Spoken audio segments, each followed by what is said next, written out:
What's up guys, on this channel today I'll be giving you an exclusive look at the iPhone 8 China edition. Let's go ahead and unbox the latest creation from my friends over in China, their take on the iPhone 8 months in advance before it's even out. They've been doing this for a very long time, and on this channel I'm sure you're familiar with it.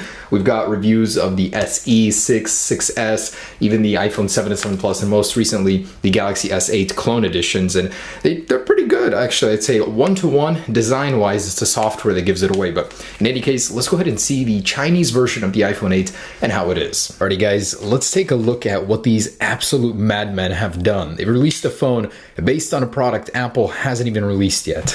Very curious how this one's gonna work out with the new redesign and everything. Always packaged like they're smuggling something over the border, that's for sure. Let's go right in the middle here. Alrighty, here it is.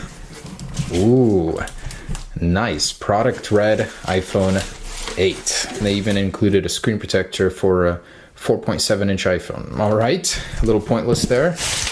And here it is. Take a look at that, guys. Wow, I gotta give them props for the well-made packaging, that's for sure. It looks very good. The text is pretty similar. It's using the new San Francisco font. They're really nailing down these little details that give away a fake iPhone. Wow, if you look closely, iPhone 8 in red, 128 gigabytes, designed by Apple in California. Even a model number that I don't believe belongs to anything. Current ones start with a 5, A15. And oh man, this is where the details start faltering. Look at that. It's sideways a little bit. Apple would never do that, and it's cut off. But iPhone 8, AirPods with remote and mic, lightning to USB cable. Cool. All right, so there is the red one. I gotta say, it looks very good. I like the packaging. They did well. Now I have another color here too I'm gonna unbox. Let's take a look at these. I believe there's a gold one in here and a silver, I think. All right, nice. There's the silver one. And it doesn't have the product red. Very good attention to detail. I noticed that the text placement has changed when that logo's not in there. The color is coordinated with the color of the device on the side, so very nice. They really need to fix the mistake with the misaligned text though. Okay, let's go ahead and unbox the red one just because I think it looks the best here. So hopefully the product inside has that same attention to detail. And here it is, guys, the moment we have been waiting all 9 months for. The iPhone 8. Nice. They even copied Apple packaging now with this. This is the most well-packaged device ever. Do they have Apple stickers? Please tell me. Nope. But hey, they do include something Apple doesn't, a SIM ejector tool. All right, here she is, guys. Something Apple would never do with a device without a home button is put a home button cutout on this protector, which I don't know why it needs one, but oh, everything just comes out here. So you have wired AirPods. They actually come with a lightning connector now. Dang, these guys are very crafty. And stuff you shouldn't use, these adapters.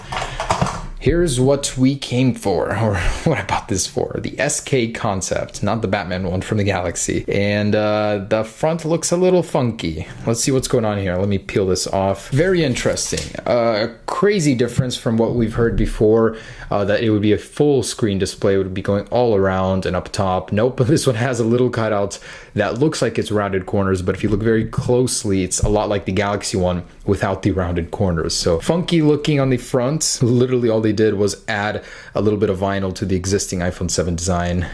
The red color is a little weird. It's like glossy. It's definitely a different shade of red. It doesn't have the matte effect going on, and it's a little more pinkish, orangish. Very interesting. The text on the back doesn't include the product red logo for whatever reason.